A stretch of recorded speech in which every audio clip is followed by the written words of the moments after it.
하나님 아버지, 흩어져 있던 하나님의 자녀들, 오늘 아버지가 하시는 거룩한 전으로 불러주셔서 음성을 들려주시며 말씀을 통해 깨달음과 만남과 새로워짐을 허락해 주심을 감사합니다. 잘 경청해서 듣고 깨닫고 믿음의 용사가 되는 열매가 거두어지게 해 주시옵소서. 예수님의 이름으로 기도하옵나이다. 아멘. 인생길이 그냥 잠시 세상을 지나가는 길인데도 매일 근심스럽고 염려스럽고 걱정스럽고 두려운 일들이 그치지 않고 일어납니다. 이런 인생들을 보시고 주님은 긍휼히 여기셔서 수고하고 무거운 짐진 자라 다 내게로 오라, 내게로 맡겨라, 내가 너희를 쉬게 하리라 말씀을 하십니다. 그런데 오늘 말씀은 반대로 우리가 성도가 해야 할 근심이 있다는 것을 말씀하고 있습니다. 그리고 그걸 하나님의 뜻대로 하는 근심이라, 아름다운 근심이라 그렇게 말씀합니다. 세상의 근심은 세상 것에 대한, 세상 일에 대한 근심입니다. 그것은 해봐야 소용도 없고 할수록 마음만 아프고 문제만 더 커지고 인생만 뒤틀립니다. 근데 하나님의 뜻대로는 근심은 세상 일에 대한 근심이 아닙니다. 영적인 근심입니다. 하나님의 뜻대로 하는 근심을 하며 하는 성도에게는 오늘 말씀 10절 이하의 역사가 일어납니다. 아름다운 삶을 살게 됩니다. 바울은 서기 50년경에 고린도 지방에 가서 한 18개월 머물며 복음을 전했습니다. 그리고 거둔 그 복음의 열매가 고린도 교회입니다. 고린도 교회가 탄생한 후에 바울은 이제 고린도 교회를 떠나서 에베소로 갔습니다. 고린도를 떠난 후에 바울에게 보고된 소식이 고린도 교회에 문제가 있다는 겁니다. 고린도 지방은 그리스도의 수도 아테네에서 서쪽으로 한 80km, 시간으로는 한 1시간 정도 떨어진 중요한 활발한 무역 중심의 그리고 상업 항구 도시입니다. 돈이 몰려드는 곳입니다. 많은 외국인들, 이방인들이 들락날락하는 곳입니다. 돈이 몰려들고 이방인들이 드나드는 항구가 다 그렇듯이 고린도 이 지방은 음란 문화, 타락 문화, 특별히 성적으로 도덕적으로 많이 타락한 곳입니다. 고린도시에 있는 높은 산 위에는 아프로디테라고 하는 신전이 있습니다. 이 신전은 우리가 잘 아는 미와 사랑의 여신인 비너스 신을 섬기는 신전입니다. 이 신전에는 여자 사제들이 1000명이나 있었습니다. 낮에는 신을 섬긴다고 신전에서 일하지만 해가 떨어지면 밤에는 시내로 내려가서 매춘을 했습니다. 신을 섬긴다고 신전에서 일하는 사제들이 이 정도니 도시 전체에 물러나면 뭐 말할 것도 없습니다. 그래서 당시 그 로마 제국 내에서는 성적으로 물러난 삶을 사는 사람들을 보고 고린도 사람처럼 산다고까지 했습니다. 우리가 성경 공부할 때 공부한 대로 복음이 어느 나라, 어느 민족에게 들어갔을 때 그 나라, 그 민족들이 오랫동안 붙들고 있는 토속신앙, 그리고 자기들의 고유 문화, 이걸 이겨내지 못하면은 그 지방의 토속신앙과 문화와 복음이 짬뽕이 된 짬뽕신앙이 되고 맙니다. 그렇게 되면은 참 기독교의 믿음, 기독교다운 교회가 생길 수가 없습니다. 어느 나라에 복음이 전파됐든지 옛것을 버리고 성경에 말씀하는 말씀 중심에 그리고 하나님이 인도하시는 대로 따라가는 교회가 되면 되는데 그렇지 않기 때문에 나라마다 교회 모양이 다른 겁니다. 고린도 교회에서도 이런 일이 일어났습니다. 고린도 교회는 복음을 영접하고 예수님을 믿기 시작했지만 오랫동안 그런 음란 문화 속에 젖어 살아온 그 습성이 배어가지고 그런 타락한 생활을 그저 그러려니 하고 넘어가는 풍조가 있었습니다. 고린도전서 5장 1절 말씀을 보면은 아직도 여전히 음행을 저지른 교인들이 있었고 심지어는 아버지의 아내, 계모죠. 계모와 같이 사는 교인까지 있었습니다. 이런 사정임에도 불구하고 그런 일까지도 뭐 그러려니 하고 묵인하는 그런 풍조가 있었습니다. 이런 풍조 속에서 일부 나쁜 무리들은 자기들을 정당하기 위해서 복음하는 안에서 모든 것이 자유라는 성경 말씀, 모든 것이 내게 가하다고 하는 그 말씀, 이거를 자기들에게 유력히 해석하고서 교회를 막 좌지우지했습니다. 그 외에도 이 고린도 교회는 우상 숭배 문제가 있었고, 내가 받은 은사가 제일하고, 뭐 방언이 제일하고 싸우고, 뭐 예언의 은사가 제일하고 싸우고, 뭐 여러 가지 문제가 참 많았습니다. 그러니까 점점 교회는 교회 같지 않고 성도는 성도답지 않게 됐습니다. 자, 이런 보고를 받은 바울 어떻게 해야 되겠어요? 하나님의 사람이 그냥 넘어갈 수는 없잖아요. 고린도 교회에다가 편지를 보냈어. 이들의 잘못을 지적하고 주님이 원하시고 주님이 인도하시는 길로 가야 된다고 권면을 했습니다. 오늘 말씀은 이런 바울의 편지를 받은 후에 고린도 교회 교인들이 어떻게 했는가, 그리고 그 결과가 어떻게 됐나를 말씀해 주고 있습니다. 감사하게도 사도 바울의 편지를 받은 고린도 교회 교인들은 자기들을 살피면서 회개 운동을 일으켰습니다. 달라졌습니다. 이 보고를 받고 바울이 너무 기뻐한 거예요. 처음에는 그 편지를 보내고서 이들이 근심한다는 소식을 듣고서 내가 괜히 편지를 보내나 하는 마음도 잠깐 들었어요.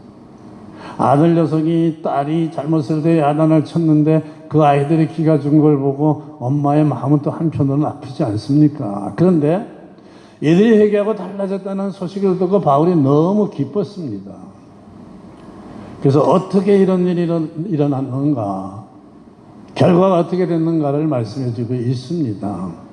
그런데 오늘 본문 말씀은 분명히 우리말인 한글로 써졌는데 참 이야기가 어수선합니다. 신약 성경은 원래 오늘날로 치면은 세계 공용어가 되어 있는 영어처럼 당시 로마 제국 시대의 공용어였어요. 예수님도 헬라어를 했습니다. 로마 제국 그 영내에서는 헬라어가 보편화가 됐습니다. 그래서 그 당시의 세계어에는 헬라어로 신약 성경이 참 기록이 됐는데, 헬라어 중에도 고급 헬라어가 아니고 한 사람이라도 더 알아듣고 이해시키기 위해서 일반 서민들이 쓰는 코인이라는 헬라어로 쓰여졌습니다. 어려운 궁중 용어가 아니고 일반인이 쓰는 언어로 쓰여졌다 그거죠. 이 한글 성경도 오래전에 처음에 번역됐을 때 잘 번역된 편인데, 그럼에도 불구하고 몇 군데에는 참 알아듣기 어려운 부분이 있는데 오늘 이 부분이 그런 부분이에요. 오늘 말씀에 우선 대표적으로 변증이라는 단어가 나오는데, 한국 사람들 중에서 대학을 졸업한 사람들 중에도 들어는 봤지만 변증이 무슨 말인지 정확하게 해석할 수 있는 사람이 몇 사람이나 있겠습니까? 게다가 원래 헬라어로 쓰여진 원어 신약 성경에는 변증이라는 단어는 쓰지 않았어요. 근심한다는 단어도 그 원래 헬라 뜻은 슬퍼하고 괴로워한다는 뜻입니다. 그러니까 영어 성경에는 sorrow라고 썼어요. 슬퍼한다고. 오늘 말씀의 내용을 쉽게 정리하면 이런 뜻입니다. 고린도 교인들은 바울의 편지를 받고 우리가 주님 뜻대로 살지 않고 있구나, 우리가 주님의 마음을 아프게 하고 있구나 하는 걸 깨달았습니다. 잘못됐구나. 이걸 깨닫고 슬퍼하고 괴로워했다는 것입니다. 그리고 그 다음에는 분해했습니다. 내가 왜 이렇게 됐나? 내가 왜 이렇게 살고 있나? 내가 잘못됐구나. 자기 자신의 모습을 들여다보고 자기 자신에 대해서 화가 났다는 말이에요. 우리도 그럴 때가 있잖아요. 자기 스스로를 가리켜서 너는 도대체 뭘 하고 있느냐? 한심하구나. 우리도 그럴 때가 있지 않습니까? 간절했다는 말은 지금까지 자기가 하고 있던 것이 잘못된 것을 깨닫고서 하나님 앞에서 바르게 다시 되려고 간절히 열심을 다했다, 그 말입니다. 변증이란 말은 원래는 설명했다는 거예요. 뭘 설명했느냐? 고린도 교회 안에 그 일부 나쁜 무리들은 바울에게 대해서 나쁘게 말하고 바울을 몰아내려고 많은 모략을 했습니다. 그래서 이 교인들이 그거는 옳습니다, 우리 전부가 그런 건 아니고 일부 몇몇 교인들이 그런 것입니다, 설명, 해석을 했다는 말이에요. 오해를 풀었다. 그걸 어렵게 변증이라고 한 거예요. 벌했다는 말은 그리고 나서 그 나쁜 주동자들, 나쁜 무리들을 벌하고 징계했다, 교회에서 쫓아내서 이제는 깨끗해졌습니다, 그 말이에요. 간절했다. 이제는 이런 바울을 보고 싶은 마음으로 간절해졌다, 그 말입니다. 두렵고 사모하고 열심히 했다는 말은 자기들의 잘못에 대해서 하나님이 마음 아파하시고 또 진노하신 것을 두려워하고 그 다음에 뭘 사모했느냐? 새로워지기를 사모하고 새로워지려고 열심을 다했다, 그 말입니다. 그리고 깨끗해졌다고 말씀합니다. 이 소식을 듣고서 바울이 기뻐진 겁니다. 이제 고린도 교회가 바로 섰습니다. 징계할 사람들을 징계하고 좋은 교회가 됐습니다. 말씀대로 바르게 사는 성도가 됐고 교회는 교회다운 교회가 됐습니다. 질적으로도 양적으로도 크게 성숙해 나갔습니다. 그래서 오늘 말씀 다음에 나오는 고린도후서 8장과 9장 말씀을 보면은 회개한 고린도 교회가 이외 예루살렘 교회가 어려운 형편에 처했다는 말을 듣고 모든 성도들이 한 마음에 대해서 후원금을 모아가지고 예루살렘 교회를 넉넉하게 보냈습니다. 예전 같으면은 자기들 개인만 알고 이기적이 돼가지고 그런데 신경도 안 쓰는데 이제는 형제들을 사랑하고 형나가 되어서 형제들의 형편을 돌보는 성숙한 교회가 됐습니다. 서기 95년 바울이 죽은 지 한 40년 정도 지났을 때 당시의 교계의 지도자이던 클레멘탄이 남긴 공식 기록에 보면 고린도 교회가 좋은 교회고 사람만 많은 교회가 아니라 믿음도 좋은 교회를 있으면서 주님의 많은 일을 하는 교회라고 적혀 있습니다. 고린도 교회에서 일어난 일은 고린도 교회에서만 일어나야 되는 일이 아닙니다. 전 세계에 있는 모든 교회에서 일어나야 되는 일입니다. 만일 잘못된 고린도 교회의 모습을 보고 바울이 아무 말도 안 했으면, 바울과 손목회자가 없었으면, 또 바울로부터 바른 말을 듣고 자기들의 모습을 하나님 앞에서 돌이켜보고 살펴보고 잘못을 깨달아서 슬퍼하고 괴로우며 회개하지 않았다면, 다시 하나님의 뜻에 합당한 성도로 돌아가려고 열심히 하지 않았다면 고린도 교회 모습은 어떻게 됐으며 고린도 교회 성도들은 어떻게 됐겠습니까? 교회는 교회답지 않고 성도들은 하나님의 은혜 속에 사는 삶을 살지 못했을 거예요. 세계의 모든 교회에서 이런 일이, 특별히 우리 한국 교회에서 이런 역사가 일어나면 좋겠고 또 일어나야만 됩니다. 오늘 교회들의 형편을 보면은 이런 목회자, 이런 성도들이 있으면 교회는 아름다운 교회가 되고 초대교회처럼 세상이 존경하는 교회가 됩니다. 그 성도는 날마다 하나님의 은혜와 능력 가운데 승리하는 삶이 되는 것입니다. 원래 성도는 그렇게 살도록 되어 있습니다. 복음이 한국에 들어온 후에 복음이 들어간 세계의 다른 어느 나라 어느 민족보다도 한국 교회는 잘 부흥하고 성장했습니다. 기독교 역사에서도 모범적인 부분이 많습니다. 다른 나라 다른 민족들보다도 복음을 잘 받아들였고 교회도 잘 성장했습니다. 그런데 안타깝게도 한국 교회도 고린도 교회처럼 복음이 들어오기 전에 한국 민족이 가지고 있던 그 무속신앙, 기복신앙 이런 게 그만 복음에 섞여서 짬뽕신앙이 된 부분이 아쉽게도 있습니다. 작은 부분이지만 그게 중요한 거예요. 약에 성분이 1, 2%만 잘못 들어가도 그 약은 100% 좋은 약이 못 되고 부작용이 생깁니다. 고린도 교회도 일부들이 문제를 일으킨 거예요. 교회 문제가 일어날 때 보면 항상 일부가 문제가 돼서 심각해집니다. 복음의 핵심은 말씀 앞에서 나의 잘못을 깨닫고 주님이 말씀하시는 삶과 그 모습을 향해 매일 열심히 달려가면서 하나님의 사람으로 달라지라는 말씀이에요. 그게 복음이에요. 그런데 예수님 믿고서 달라지라고 하는 말은 뭐고 달라져야 주님의 은혜가 영육간에 채워집니다. 여러분 더러운 그릇에 누가 뭘 담겠어요? 귀한 것을. 그릇이 깨끗한 것을 담는 거죠. 그런데 달라지라는 말은 점점 얇아지고 교회만 하면 복받아 부자 된다는 목소리만 너무 커졌어요. 그 아름다운 한국교회에서 깨달음과 회개의 역사와 달라지는 역사가 너무 없어지고 있습니다. 권면하면 사랑이 없다고 하죠. 너무 율법적이라고. 이 교회는 부담되고 저 교회 가면 마음이 편하다고 그렇게 말합니다. 교회는 마음 편하게 하나님의 마음을 편하게 해줘도 하나님의 말씀으로 마음을 편하게 해주는 거죠. 이러다 보니까 한국교회 많은 그 좋은 점은 약해지고 나쁜 일부분 때문에 시간이 지나면서 교회 안에서 의의 목소리보다 불의의 목소리가 강해지고 성령님의 역사와 은혜의 역사는 방해받아가지고 약해져서 영적인 교회가 되지 못하고 있습니다.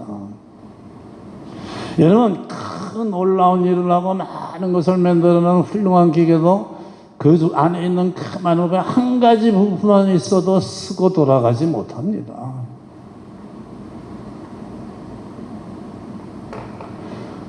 달라져야 되고 달라질 수가 있습니다. 고린도교회처럼 다시 힘차게 바른 모습의 교회와 성도가 될 수가 있습니다.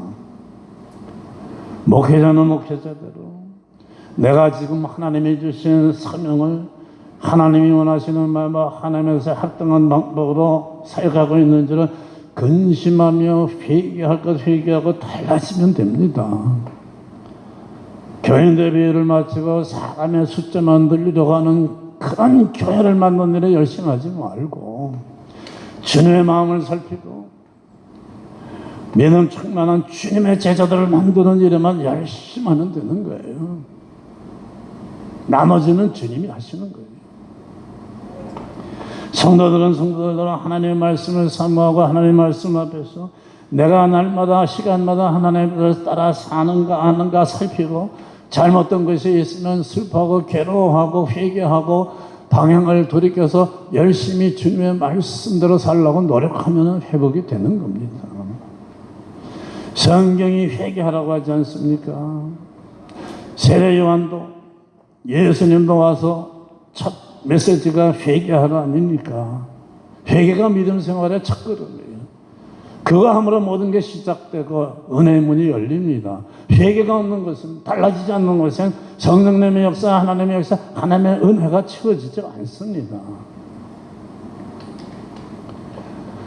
회개라는 원래 뜻은요, 헬라어로 청거로 메타노이아인데 잘못된 것을 깨닫고 다시는 같은 잘못을 반복하지 않는다는 뜻이에요. 반복이라는 단어가 중요합니다.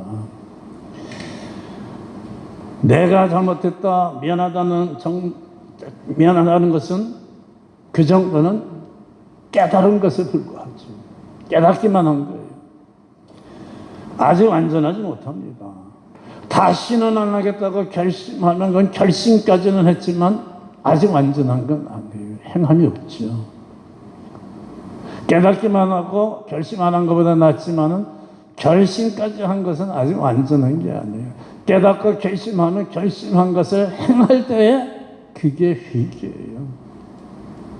행동이 따르는 겁니다. 여러분, 우리가 제가 잘못했습니다, 미안합니다, 다시는 안 그러겠습니다 하고는 말만 그렇게 하지 또 똑같으면은 누가 그것을 회개했다고 받아들이겠습니까?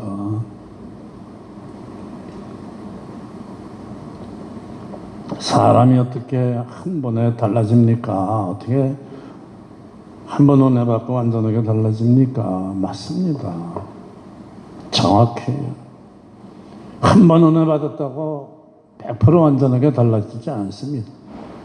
은혜 받은 만큼만 달라지는 거예요.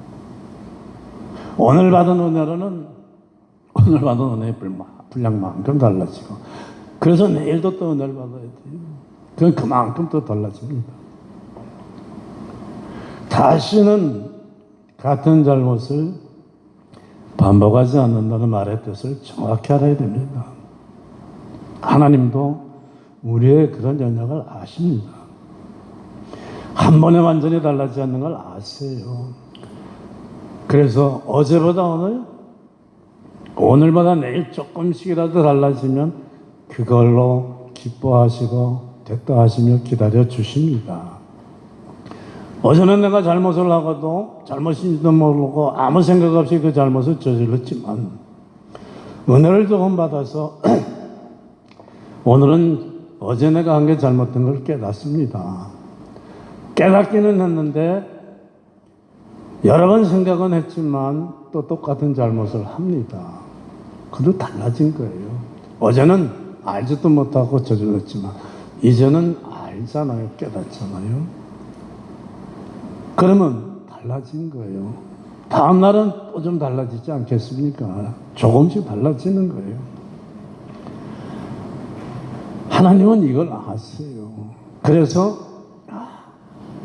변하고 있구나 하면 계속 더 잘하도록 은혜를 주십니다. 아브라함도 70살에 시작을 해서 하나님이 약속하신 아들을 그 은혜를 받을 때까지 25년 걸리지 않았습니까? 걸리는 거예요. 그러나 쉬지 말고 날마다 전진하는 거예요. 멈추면 안 되죠. 신앙생활은 뭐와 같다고 그랬죠? 자전거 타기예요. 자전거는 타고 가다 페달질 멈추면 넘어집니다. 신앙생활. 어제까지는 내가 백두산만큼 은혜를 크고 높게 받았는데 멈추면은 그때부터 또 자전거처럼 후들후들 비천거에다 쓰러지는 거죠. 가만히 있으면 영원히 달라지지 않습니다. 내가 하나님의 뜻을 따라 사는지 아닌지 나를 살피는 게 회개의 시작이에요. 아니구나 깨달았을 때 내가 왜 이러냐 슬퍼하고 내 자신에 대해서 분노도 하고 달라지면서 열심을 하는 게 회개죠. 그러면 이런 회개가 있는 것은 반드시 놀라운 하나님의 회복의 역사가 일어납니다. 고린도교회에서 일어난 회복의 역사가, 부흥의 역사가 그거예요. 참는 회개는 눈물이 나옵니다. 애들 보세요. 얼마나 잘못했을 때 진짜 정말 잘못한 거 안 해도 눈물을 흘리죠. 그러면 이런 회개의 눈물은 엄마의 마음을 움직이죠. 엄마가 짠해지면서 위로하게 되고 그렇죠. 성도가 진정으로 하나님의 말씀 앞에서 자기를 살피고 근심하면 슬프고 괴로워하면 눈물을 흘리면 그 눈물은 하나님을 움직입니다.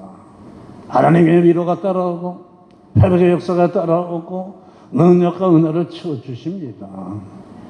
사도행전 2장에 보면 베드로의 설교를 들은 그 많은 사람들 수천 명이 어이할 거 하면서 어쩔 줄을 모르면서 회개하지 않았습니까? 그러니까 놀라운 오순절 성령의 역사가 일어나서 예루살렘 교회가 탄생했습니다. 느헤미야 8장을 보면 하나님의 종 학사에서다가 수문학 광장에서 백성들이 하나님의 말씀을 선포하니까 이 말을 들은 백성들이 땅바닥에 얼굴을 받고 눈물 흘리며 회개를 했습니다. 그날에 놀라운 하나님의 위로하며 역사와 구원의 역사가 일어났습니다. 요나가 니느웨 성에 가가지고 하나님의 말씀을 선포하니까 니느웨 백성들이 회개해서 하나님이 구원해 주시지 않았습니다. 회개는 놀라운 하나님의 역사를 일으킵니다. 회복의 역사, 달라지는 역사, 새로운 은혜와 능력의 충만함 채워주세요. 자신을 부지런히 날마다 살피는 사람, 그 사람이 은혜 받는 사람이죠. 매일 돌이켜봐야 돼요. 가능하면 시간 기회 있을 때마다 돌이켜보는 거죠. 여러분 매일 발을 안 씻고 다 살면 어떻게 되겠습니까? 그 발이 어떻게 되겠어요? 뭐 냄새, 무좀서부터 내 인생의 내 삶이 그렇게 된다고 한번 생각을 해보세요.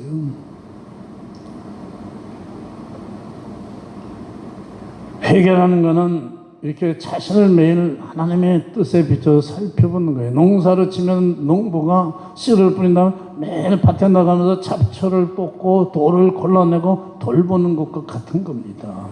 믿음의 농사죠. 고린도 교인들이 바울에게서 편지를 받았듯이 모든 성도들은 목사에서부터 성도들까지 날마다 하나님의 편지를 받고 있어요. 말씀을. 하나님이 기뻐하시는 복된 목회자는 말씀을 받고 잘못된 걸 보면은 바르게 하나님의 말씀으로 깨우쳐주고 인도하는 게 복된 목회자예요. 하나님이 기뻐하시는 복된 성도는 하나님의 말씀을 들으면 그 말씀을 붙들고 말씀 앞에서 자신의 모습을 비춰보고 잘못된 것을 깨달으면 회개하는 사람이 복된 성도입니다. 바울이 고린도 교회의 잘못을 보고도 아무 소리 안 했다면, 그리고 성도들은 바울의 말을 듣고도 아무것도 안 했다면 고린도 교회에서 일어난 역사는 일어나지 않았습니다. 하나님이 주시는 위로와 회복의 역사, 교회의 부흥의 역사는 말씀이 바로 선포되고 말씀을 바로 받아들여서 말씀을 행할 때 이루어지는 거죠. 되게 좋은 소리로 자장가를 부를 때 일어나는 역사는 절대로 아닙니다. 고린도 교회가 회복된 것 같이 한국 교회와 세계 모든 교회는 다 회복될 수가 있습니다. 목사는 목사에게 준 사명을 하나님의 뜻에 따라 열심히 하고, 성도는 성도대로 말씀을 바꿔서 말씀대로 열심히 달려가면 됩니다. 서명교회에서 착한 복음을 전하고 잘못됐던 건 잘못됐다고 알리고 진정은 복의 길로 인도하는 일은 제가 하는 일이고, 받아들이고 달라지는 건 여러분이 해야 되는 일입니다. 그러면은 진정으로 성령님이 함께 하시고 역사하고 인도하시며 은혜를 채우시는 교회가 됐고, 그래서 이 교회에 나오는 사람들은 모두가 다 같이 하나님이 주시는 은혜를 체험하는 그런 믿음의 길을 달려가게 됩니다. 교회 일은 혼자 하는 게 아니에요. 목사 혼자 하는 게 아니에요. 목사와 성도가 함께 하는 거죠. 목사에게는 주어진 목사의 사명이 따로 있고, 성도에게는 성도의 사명이 있어. 이 사명과 저 사명이 온전히 이루어질 때 되는 거죠. 모두가 이 사명에 성공하는 승리자들, 그래서 날마다 새롭게 주시는 주님의 은혜를 체험하고 능력으로 충만한 승리자들 되시기를 축원합니다. 기도하겠습니다.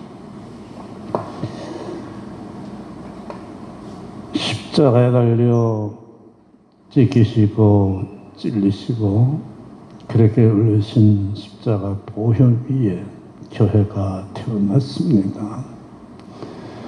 주님의 피 흘리심이 헛되게 되는 교회가 아니라 기뻐하시는 교회, 초대교회처럼 성령의 역사가 왕성하여 구원받는 사람, 제자의 수가 날마다 많아지는 그런 추수 역사가 일어나는 교회들이 되도록 모든 세상의 교회들이 회복되는 역사가 일어나게 하여 주시옵고, 소명교회가 앞장서 본이 되는 교회가 되게 하여 주시옵소서. 예수님의 이름으로 기도하옵나이다. 아멘.